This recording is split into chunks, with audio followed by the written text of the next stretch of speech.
श्री भूपेश बघेल जी, श्री जितेंद्र सिंह जी, श्री प्रद्युत बोरदोलोई जी, श्री राकिबुल हसन जी, श्री गौरव गोगोई जी, श्री नूरुल हुडा जी, शिवामणि बोरा जी, शशिकांत दास जी, मेरे प्यारे भाइयों और बहनों, आप कुछ समय से इंतजार कर रहे हैं, इसलिए सबसे पहले मैं आपको धन्यवाद देती हूं कि आपने मेरा इंतजार किया और ध्यान से मेरी बातों को सुनने के लिए बैठे हुए हैं।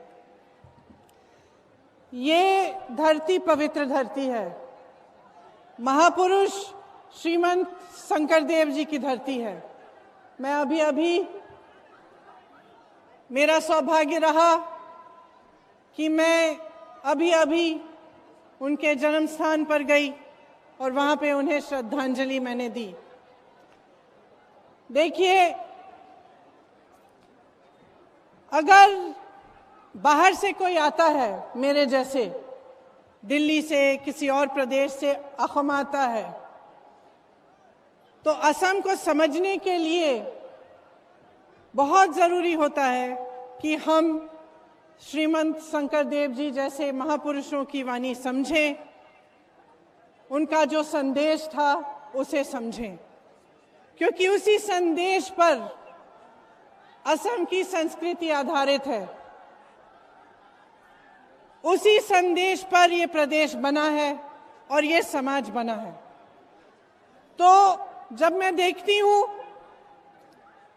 कि भाजपा के बड़े बड़े नेता देश भर से यहां चुनाव प्रचार के लिए आते हैं और सबसे पहले महापुरुष श्रीमंत शंकरदेव जी का नाम लेते हैं, तो मुझे अजीब सा लगता है, क्योंकि उनके जो कार्य हैं, उनकी जो नीतियां हैं, वो श्रीमंत शंकरदेव जी की नीतियां, श्रीमंत शंकरदेव जी की वाणी, उनके संदेश के विपरीत है। महापुरुष श्रीमंत शंकरदेव ने आपके समाज को जोड़ा, आपके समाज को अलग करने की कोशिश कभी नहीं की। उन्होंने आपकी संस्कृति बनाई, उसे मजबूत रखा। उन्होंने आपने की संस्कृति को तोड़ने का काम कभी नहीं किया। लेकिन पिछले 5 सालों में, पिछले चुनाव में आपको बड़े बड़े वादे देने के बावजूद भाजपा की सरकार ने सिर्फ आपकी संस्कृति को तोड़ने का काम किया है। ये जो कानून लाए हैं, ये जो इन्होंने लागू करने की कोशिश की, का कानून कैसा कानून है? ये वही कानून है जो आपके समाज का विभाजन करेगा। ये वही कानून है जिससे आपके संस्कृति पे वार होगा। बंगाल में चुनाव है, बंगाल में मंच पे जाकर वही नेता जो यहां आकर कुछ नहीं बोलते, वही नेता बंगाल में जाकर कहते हैं कि जिस दिन हमारी सरकार आएगी बंगाल में, हम का को लागू करेंगे। वही नेता तमिलनाडु जाते हैं और तमिलनाडु में उन्होंने, उनका एक साथी है जिनके साथ चुनाव लड़ रहे हैं, जिनके साथ उन्होंने गठबंधन किया है, और उनके मैनिफेस्टो में उन्हें लिखा है कि हम काका को लागू नहीं करेंगे। तो वही लोग तमिलनाडु में एक भाषा, असम में दूसरी भाषा, बंगाल में तीसरी भाषा बोल रहे हैं। जनता का आदर नहीं है। ये समझते हैं कि जनता बेवकूफ है, कि आजकल टीवी नहीं है, कि आजकल खबरें नहीं हैं, कि आपको पता नहीं चलेगा कि बंगाल में कुछ कह रहे हैं और असम में कुछ और कह रहे हैं। जब का आंदोलन चला था असम में, तब कहां थे ये नेता? क्या आपके पास आए? क्या इन्होंने आपसे पूछा कि आप परेशान क्यों हैं? कोई नहीं आया आपके पास। आज चुनाव आ रहा है, सब आ गए, सब मंच पे खड़े हैं, सब असम की संस्कृति की बात कर रहे हैं, असम की समाज की बात कर रहे हैं। वही लोग जो सबसे बड़ा असम की संस्कृति को खत्म करने का काम कर रहे हैं। तो आपको समझना पड़ेगा कि ये असम किसका है।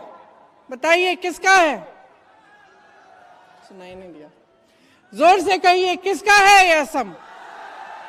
यहाँ की संपत्ति किसकी है? यहाँ की नदियां किसकी हैं?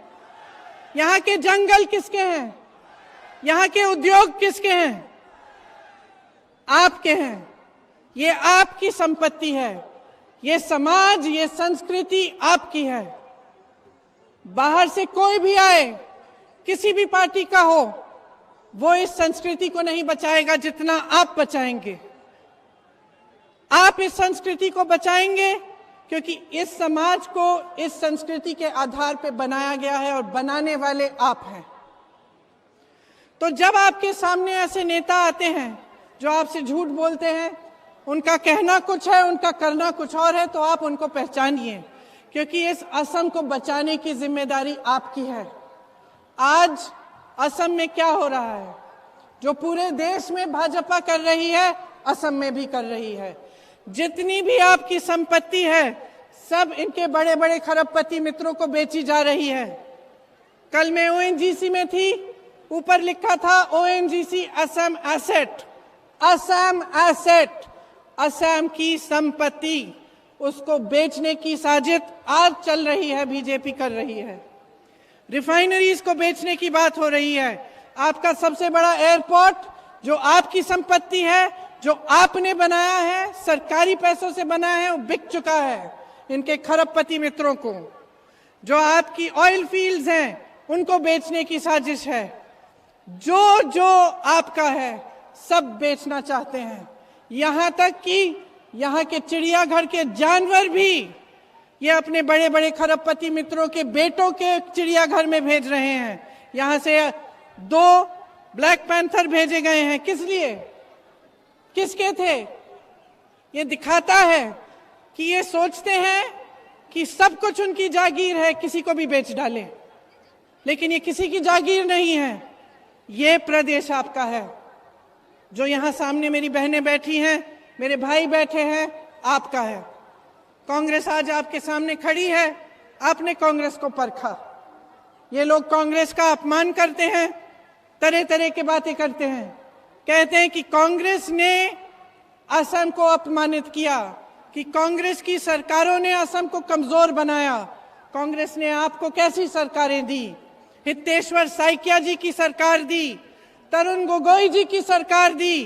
क्या इन्होंने असम का अपमान किया कि असम को बनाया? क्या इन्होंने असम का अपमान किया कि असम को बनाया?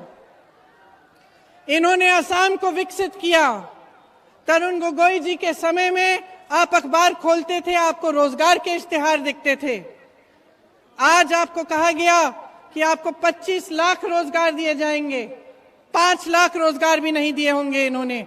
40 लाख नौजवान इस प्रदेश में बेरोजगार हैं। आपको कहा गया था कि आपके लिए बहुत काम किए जाएंगे। क्या किया? चुनाव आ रहा है, तब आपको स्कूटर देने लग गए। आपको क्या चंदा देना चाहते हैं कि अपना आत्मसम्मान देना चाहते हैं? यहाँ का नौजवान आत्मसम्मान चाहता है, कमाई अपनी चाहता है, रोजगार चाहता है, ताकि अपने पैरों पे खड़ा रहे, अपना भविष्य बनाए। किसी की चंदा नहीं चाहता। तो स्पष्ट कर दीजिए आप कि आपको क्या चाहिए। जो भी नेता, चाहे किसी भी पार्टी का हो, आपके सामने खड़ा हो, उससे पूछिए क्या किया है तुमने मेरे लिए, क्या करोगे तुम मेरे लिए, और क्या तुम मेरी संस्कृति को पहचानते हो? उसको मजबूत बनाओगे कि उसको कमजोर करोगे? भाजपा की सरकार ने आपको कहा था कि असमिया मुख्यमंत्री मिलेगा। आपको 2 मुख्यमंत्री मिले और दोनों दुर्बल, क्योंकि रिमोट कंट्रोल चल रहा है दिल्ली से। जो जो इनके पास गया, उन्होंने उसको कमजोर किया। एजीपी के साथ गठबंधन किया, असम का हाथी था, उसको एक भीगी बिल्ली बना दिया।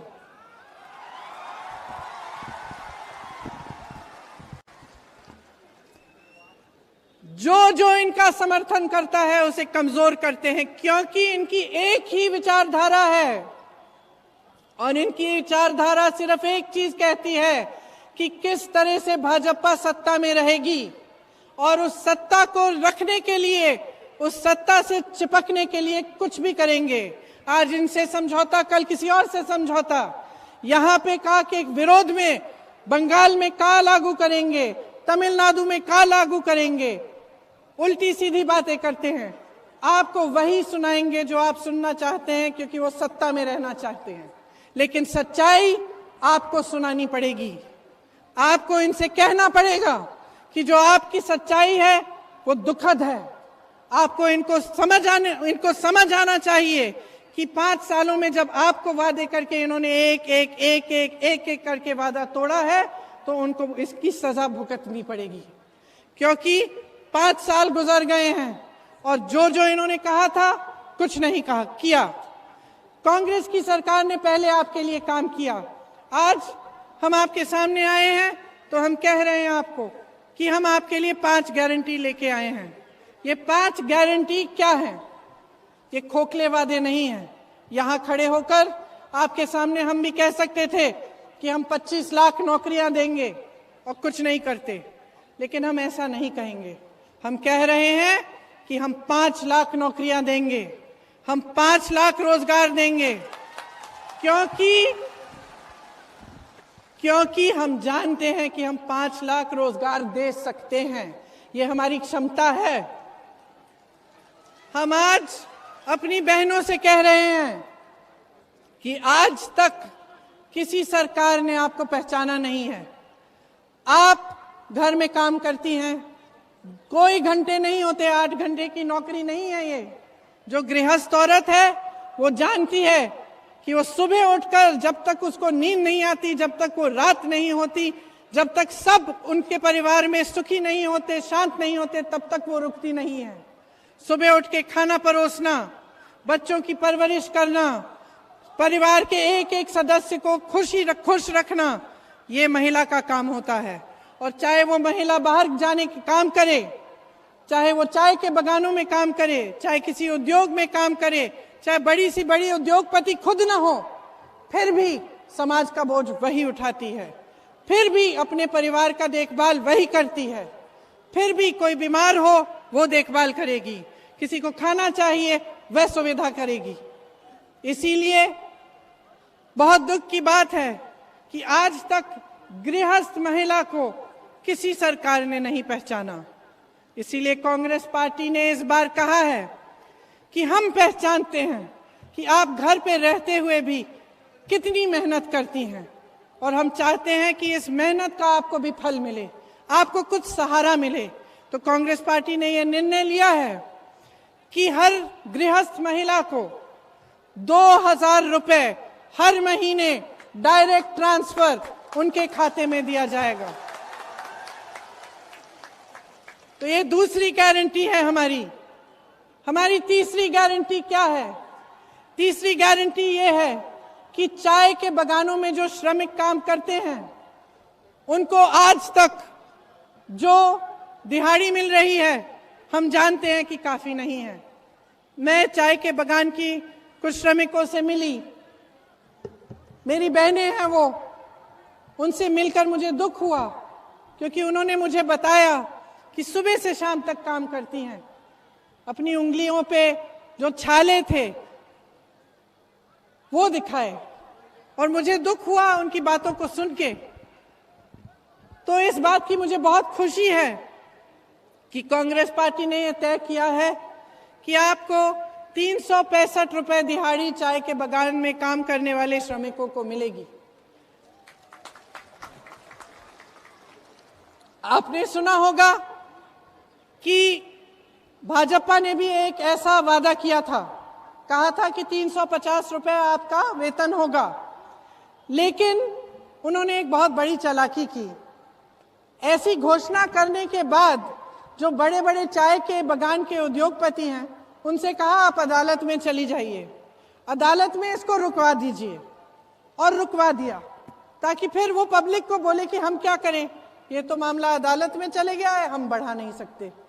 लेकिन कांग्रेस पार्टी ऐसा नहीं करेगी, क्योंकि कांग्रेस पार्टी चाय बगान के मालिकों से ये पैसे नहीं मांग रही है। पूरी अर्थव्यवस्था की स्टडी करके कांग्रेस पार्टी ने कहा है कि जो आपको बगानों में मिल रहा है उसके साथ साथ आपको सरकार भी देगी, ताकि कुल मिलाकर 365 रुपए आपकी दिहाड़ी बन जाएगी।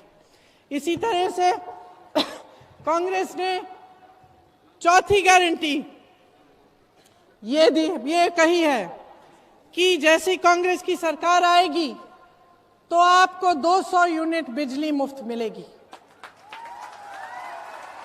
इससे हर घर का 1200 या 1400 रुपए की बचत हो जाएगी हर घर में, तो इससे आपको सुविधा होगी। इसी तरह से पांचवी गारंटी कि असम में का कभी लागू नहीं होगा। कांग्रेस पार्टी एक गारंटी करती है। कांग्रेस पार्टी ने का विरोध इस देश के हर प्रदेश में किया है। मैंने उत्तर प्रदेश में किया, कांग्रेस के एक एक नेता ने अपने प्रदेश में किया। मैंने देखा कि का के आंदोलन में क्या किया गया था। मैं उन बच्चों के घरों में गई हूं जो बाहर सड़क पे ऐसे ही खड़े थे और उनको गोली लगी है। मैंने उनके माता पिताओं के आंसू पोंछे हैं। मैंने उनकी दुख भरी कहानी सुनी कि आप अपने हक के लिए, अपने अधिकार के लिए, अपनी संस्कृति के लिए, अपने समाज के लिए लड़ रहे थे और क्रूरता से भारत सरकार ने उसका जवाब दिया। एक भी नेता नहीं आया आपसे पूछने के लिए, आपके साथ सहानुभूति करने के लिए। उन्होंने आपकी बात नहीं सुनी। आज तक कानून लागू करना चाहते हैं। तो अब आपके सामने सब कुछ है। जितना विवेक आप में है किसी और में नहीं है। नेता बनाने वाले आप हैं और कोई नहीं है। आज अगर हम सब आपके सामने खड़े हैं तो आप ही ने बनाया है, आप ही ने मजबूती दी है। इसी तरह से ये प्रदेश, इसकी जिम्मेदारी आज आपके हाथों में है। जब आप वोट डालने जाएंगे, असम के लिए वोट दीजिए, अपने लिए दीजिए, अपने भविष्य के लिए दीजिए। मेरी इतनी बहनें यहाँ बैठी हैं, आप अपने बच्चों के लिए क्या चाहते हैं?